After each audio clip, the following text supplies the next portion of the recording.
Why has India quietly veered toward the Israel-led Hexagon axis, despite its long-standing Palestine policy? Has India changed its ideological position? Has it abandoned the two-state solution?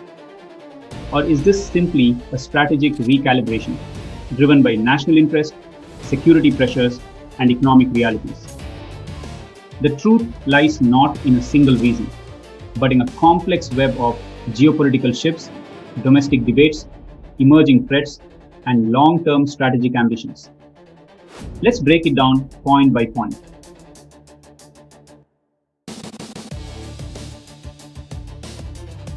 India's traditional foreign policy was built on non-alignment, staying out of power blocs and maintaining strategic autonomy. But over the last 2 decades, this doctrine has evolved into what we call multilateral engagement or multi-alignment. This transformation does not mean India has abandoned its Israel-Palestine position. India's official policy remains unchanged: support for a two-state solution, recognition of Palestinian aspirations, diplomatic engagement with both Israel and Palestine. Therefore, India's engagement with the Hexagon axis is not a shift away from Palestine. Instead, it reflects a broader strategy. India is now pursuing multiple partnerships simultaneously: economic, security, and connectivity, without allowing any of them to alter its core diplomatic principles. In short, India's doctrine has changed in method, not in moral position.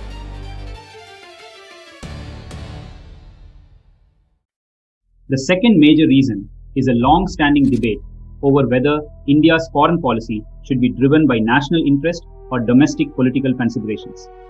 For decades, India's Israel-Palestine policy was heavily politicized.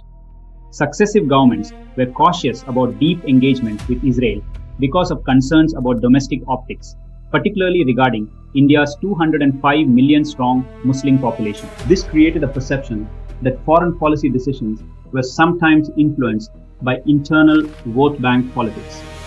However, this began to change over time. During Vajpayee's era, India took the first major step towards strengthening ties with Israel. But in the years that followed, especially during UPA 1 and UPA 2, the relationship did not receive sustained strategic attention. The turning point came in the NDA 3 era, when India openly embraced a more pragmatic approach. By 2020, India had effectively accepted the Abraham Accords framework as a baseline for regional engagement. From that point onward, India-Israel relations began expanding rapidly across defense, technology, intelligence, and economic sectors. Thus, one key factor behind India's present alignment is this: Indian foreign policy is now explicitly guided by national interest, not domestic political optics.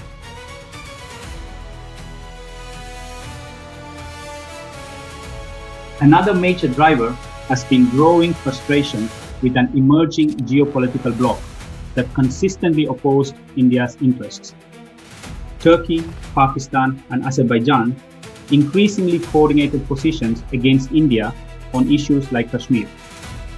At the same time, Turkey began promoting the idea of an Islamic NATO, a collective security framework among Muslim-majority nations.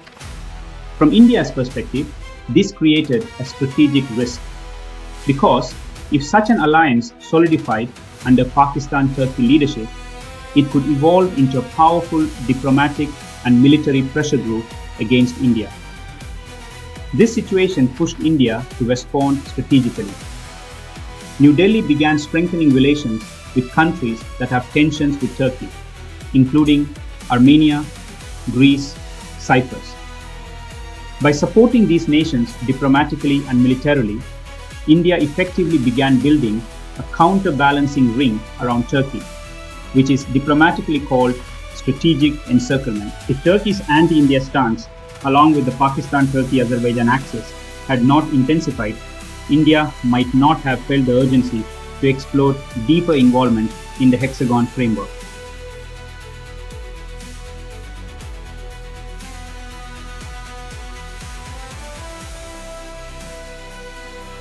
India does not see the Hexagon axis as a formal military alliance.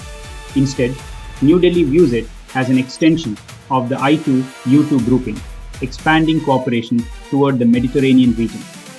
This includes potential partnerships involving Greece, Cyprus, Egypt, and others.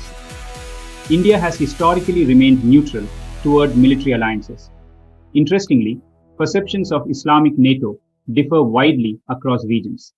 Pakistan and Turkey interpret it as a military bloc, but in Saudi Arabia's power corridors, it is viewed more as a security coordination platform, primarily aimed at countering Iran's nuclear ambitions. Recent developments, including US diplomatic efforts with Tehran to prevent nuclear weaponization, could reduce Saudi Arabia's urgency for such alliances. In that scenario, Riyadh could potentially align with broader cooperative frameworks like the Hexagon axis, especially alongside partners such as the UAE.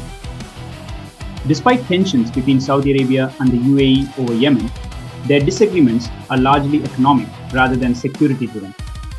Both countries share concerns about internal instability, including risks similar to past regional uprisings.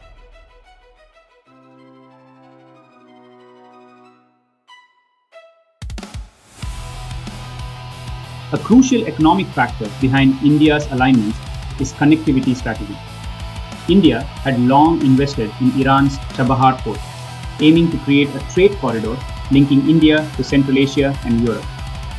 However, multiple challenges, sanctions, delays, geopolitical tensions prevented the project from fully materializing as a Mediterranean-Europe corridor. This led India to seek an alternative. The answer emerged in the form of the India Middle East Europe Corridor, IMEC. The Hexagon framework provides the strategic architecture needed to support this ambitious connectivity vision. For India, IMEC represents more than trade.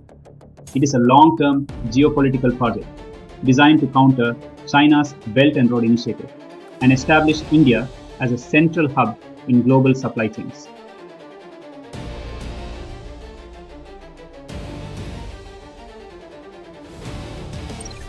Another sensitive but critical dimension involves security concerns. Did Hamas cross Indian red line?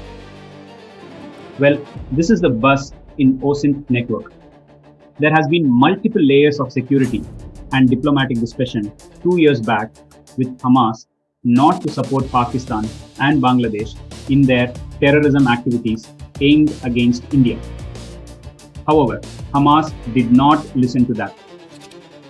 Top Hamas commander providing training to JEM and LET terrorists and providing with logistic support didn't go down well in New Delhi.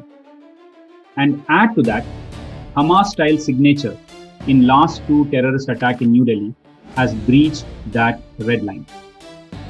Reports suggest that Indian authorities communicated clear red lines regarding any support to terrorism targeting India. Allegations of training linkages, logistical support networks, and emerging operational signatures raised serious concerns in New Delhi. Under India's doctrine of offensive defense, any perceived crossing of such red lines naturally triggers stronger strategic partnerships with nations sharing similar counter-terror priorities. This dimension significantly influenced India's deeper engagement with Israel-centric security frameworks.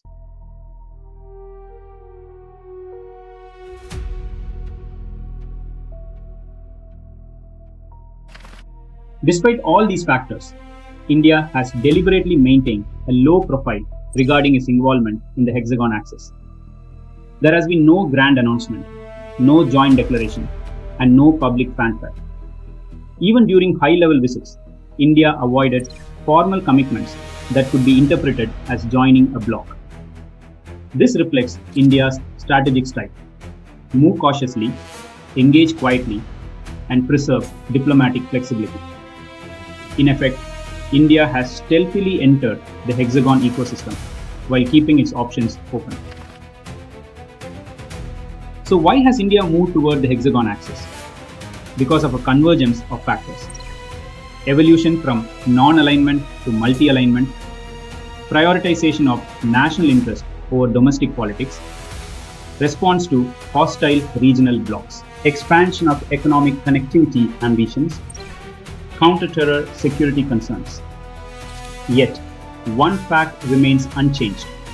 India continues to support the two-state solution and maintains diplomatic balance. This is not an ideological pivot. It is a strategic adaptation to a rapidly evolving geopolitical environment. In today's world, power does not belong to those who stay neutral, but to those who align smartly without surrendering autonomy. And India's quiet movement toward the Hexagon axis reflects exactly that principle. Strategic alignment without strategic dependence.